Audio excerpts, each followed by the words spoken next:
আমার পুত্র?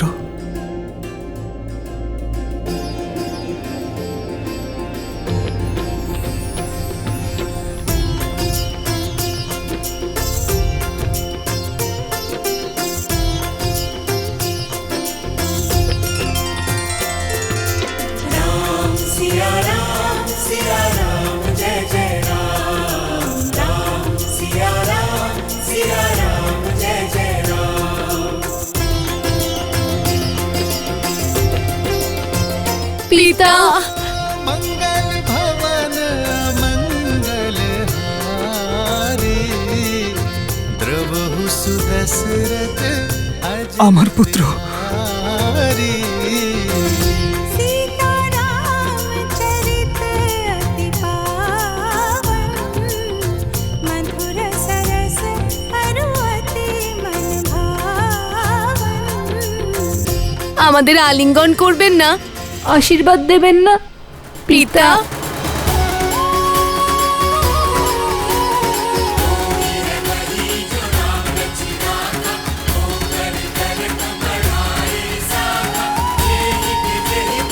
জয় শ্রীরাম, জয় শ্রীরাম, জয় শ্রীরাম, জয় শ্রীরাম।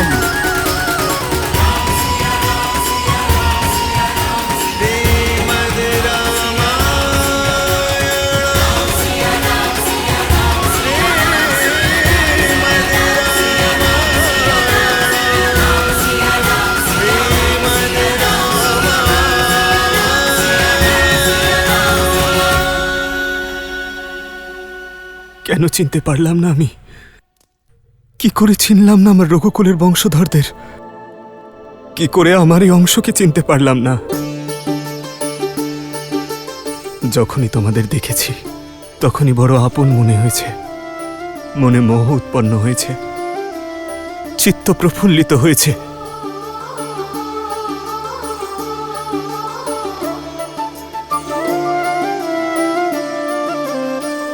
এই মিষ্টান্নের স্বাদ আপনজনের কথা মনে করিয়ে দিল।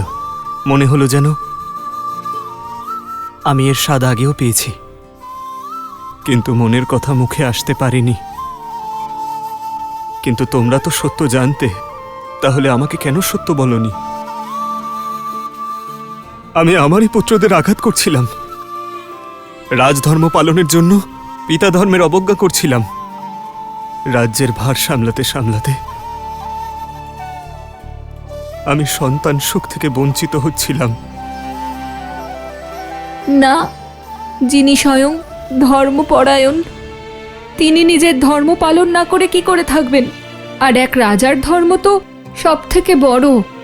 সেই সময়, সেই মুহূর্তে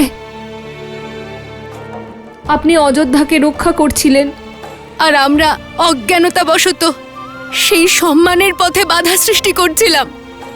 আপনার কাহিনী ধর্ম স্থাপনের ক্ষেত্রে এক অদ্ভুত উদাহরণ স্থাপন করেছেন পিতা, যা সংসার যুগ যুগ ধরে মনে রাখবে। ভুলবে না যে ধর্ম রক্ষা করতে আপনজনের বিরুদ্ধেও লড়াই করতে হয়।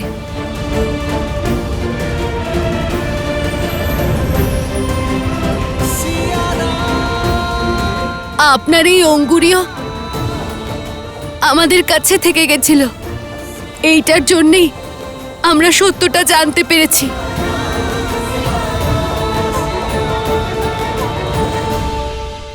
জানতে পেরেছি যে যাকে সারা জীবন নিজেদের আদর্শ মেনেছি, যার পূজা করেছি, যার গুণগান নগরে নগরে গেয়ে বেরিয়েছি, তিনি আসলে আমাদের পিতা। যে চিন্তাধারার সঙ্গে, যে সংস্কার নিয়ে তোমরা বড় হয়েছ, তোমরা আমাকে অবাক করে দিয়েছ। তোমরা গর্বিত করেছ আমাকে। প্রভু, আমিও আপনার কাছে ক্ষমা প্রার্থী। প্রভু, আমি সত্যটা জানতাম, আর আমি জানতাম যে লবকুশ আপনারই পুত্র। প্রভু,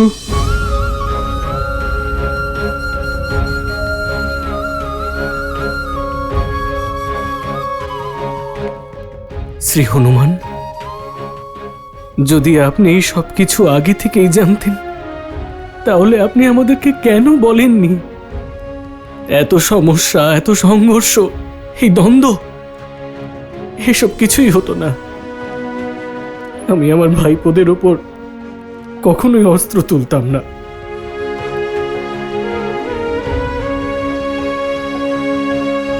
শ্রী হনুমান, তাহলে কি আপনার বন্ধনের কারণ এটাই ছিল? ভ্রাতা ভরত, আমি তো ভগবান শ্রীরামের সেবক। ধর্মের মর্যাদা রাখতে নিয়তির বিরুদ্ধে যেতে পারি না। আমাকে ভগবান বাল্মীকি সঠিক সময়ের প্রতীক্ষা করতে নির্দেশ দিয়েছিলেন। উনি লবকুশকেও এই সত্য প্রকাশ করতে নিষেধ করেছিলেন। আর উনি মাতা সীতাকেও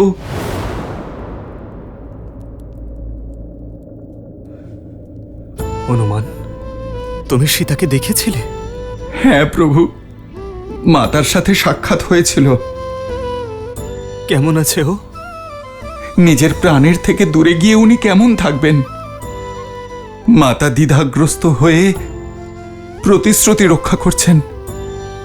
আর আপনি দেখুন, এত সংঘর্ষের পরে আজ সব ঠিক হয়ে গেছে।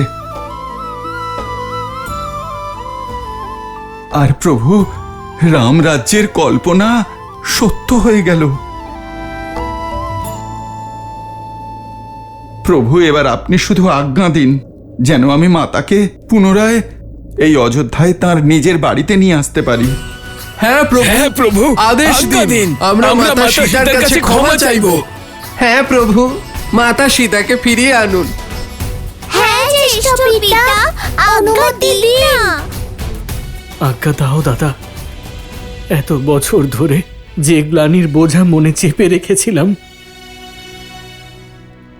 তা এবার হালকা করার সময় এসে গেছে। আমার বউঠান সীতাকে বনে একা রেখে আসার যে লাঞ্ছনা দেওয়া হয়েছিল সেই লাঞ্ছনা মুছে ফেলার সময় এসে গেছে দাদা। আমাদের পরিবারকে সম্পূর্ণ করার।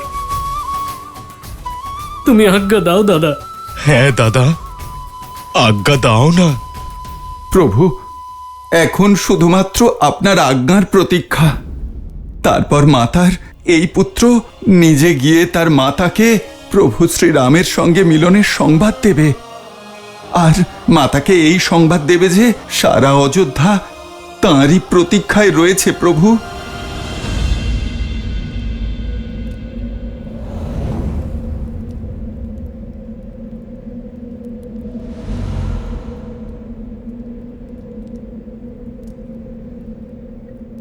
না, सिया राम सिया राम सिया राम राम सिया राम सिया राम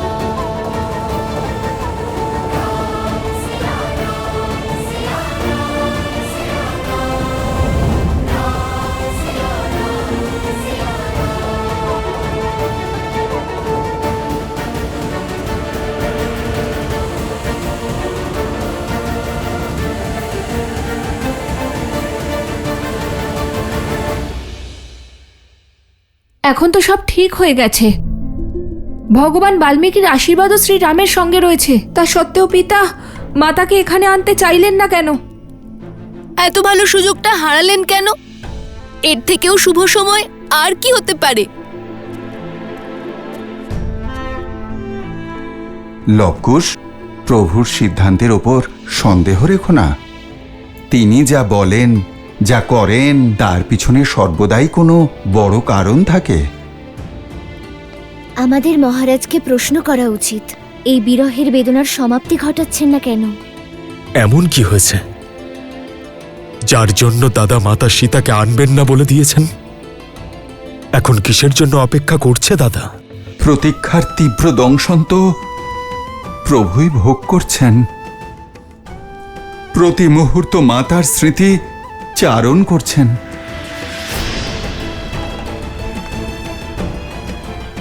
আমাদের দাদার এই অপেক্ষার পেছনে থাকা কারণকে বুঝতে হবে। কে জানে কবে আমরা আমাদের মাতা পিতাকে এক করতে পারবো।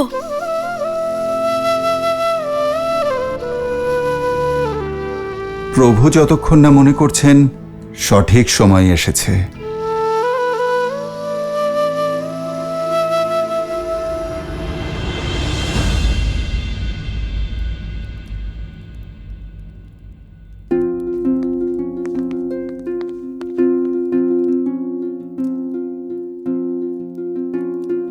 দাদা, দরবারে আমি মহারাজের সম্মুখে উপস্থিত ছিলাম, আজ্ঞা পালন করছিলাম বলে চুপ করেছিলাম, কিন্তু এখন তো আমি আমার দাদার সম্মুখে দাঁড়িয়ে আছি। আর তোমার কাছে জানতে চাই যে আমার সীতা মাতা গৃহে কেন ফিরতে পারবে না দাদা?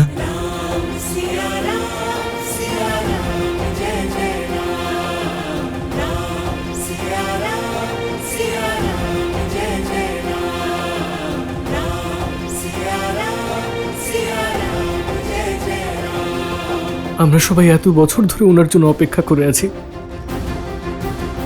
এই রাজ্য, এই প্রাসাদ, এই পরিবার সবকিছু যে বৌঠানকে ছাড়া শূন্য দাদা। আমাদের এত বছরের কষ্ট কেন দূর করে দিচ্ছ না? কি কারণ এর যে এখনো তুমি বৌঠানকে ফিরে আসতে দিচ্ছ না দাদা?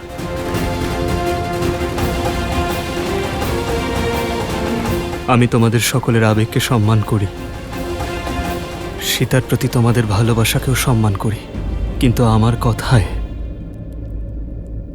এ কথা বুঝতে পারবে না।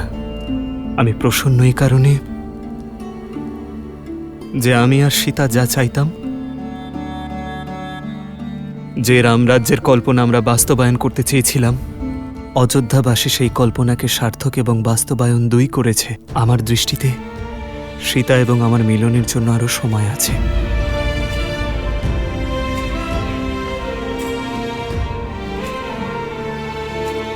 হয়তো সীতা ও রামের ভাগ্যে আরো একটু প্রতীক্ষা বাকি আছে লক্ষণ, আর এই প্রতীক্ষা অত্যন্ত আবশ্যক।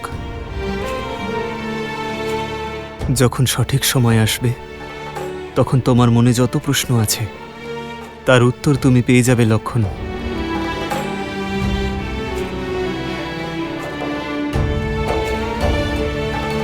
আমার এই সিদ্ধান্তের কারণ বুঝতে পারবে।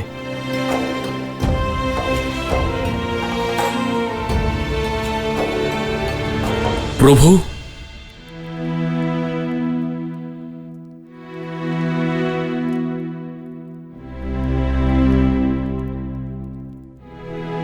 রাজ অনুজ শত্রুঘ্ন অশ্বমেধ যজ্ঞের অশ্ব নিয়ে ফিরে এসেছেন। লক্ষণ, ভরত, দেখো আজকের দিন কত শুভ। তোমরা অশ্বমেধ যজ্ঞ সম্পূর্ণ করার জন্য প্রস্তুত হও। যাও।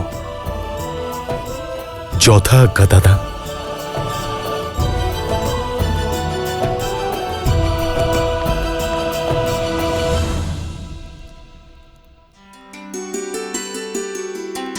प्रेम समर्पण करुणा ज्ञान से है भरा दो प्यारा नाम। जय सिया राम, जय जय सिया राम, जय सिया राम, जय जय सिया राम।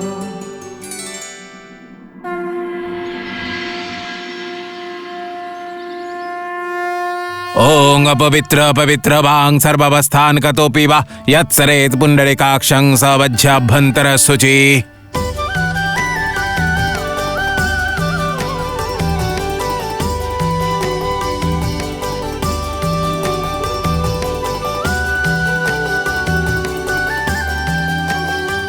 सिया राम, सिया राम, सिया राम, सिया राम।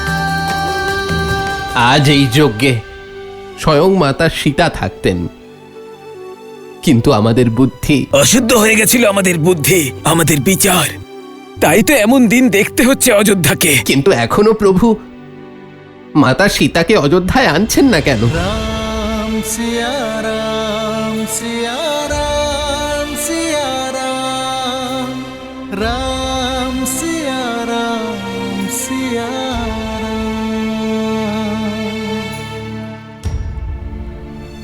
আর্য, আমি জানি আজ আপনার জন্য, সমগ্র অযোধ্যার জন্য কত শুভ দিন। আজ অশ্বমেধ যজ্ঞ সম্পূর্ণ হবে। আজ আপনার সঙ্গে থাকা উচিত ছিল, আপনার পাশে বসে যজ্ঞ সম্পূর্ণ করার ছিল। কিন্তু সীতারাম যতই দূরে থাক, তাদের আত্মা সর্বদা এক থাকবে।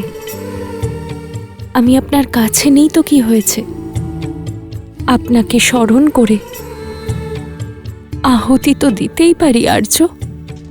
মহারাজ রাম, আপনাকে এই অন্তিম আহুতি মহারানী সীতার সঙ্গেই দিতে হবে।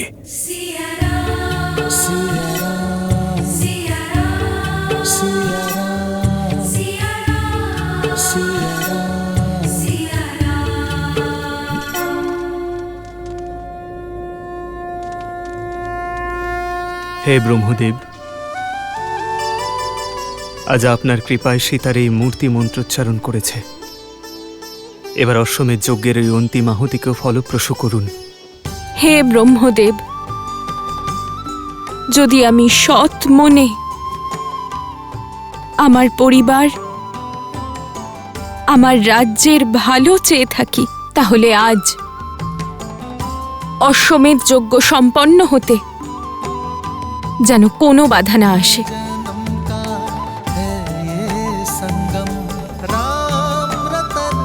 সীতা, আমাদের এই প্রতীক্ষা অতি আবশ্যক, কারণ এখনো কিছু বাকি আছে।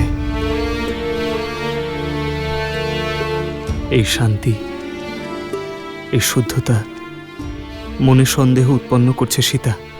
কোনো অশুভ কিছু যেন না ঘটে। শুধু এটাই মনে করো যে অশুভের শেষ অংশ নির্মূল করার জন্য আমাদের আরো কিছুক্ষণ অপেক্ষা করতে হবে। আজ তুমি সাক্ষাৎ এখানে উপস্থিত নও সীতা, কিন্তু আমি মানি যে তুমি এই মুহূর্তে আমার সঙ্গে এখানেই আছো, আর আমরা দুজন একসঙ্গে এই অশ্বমেধ যজ্ঞ সম্পূর্ণ করছি।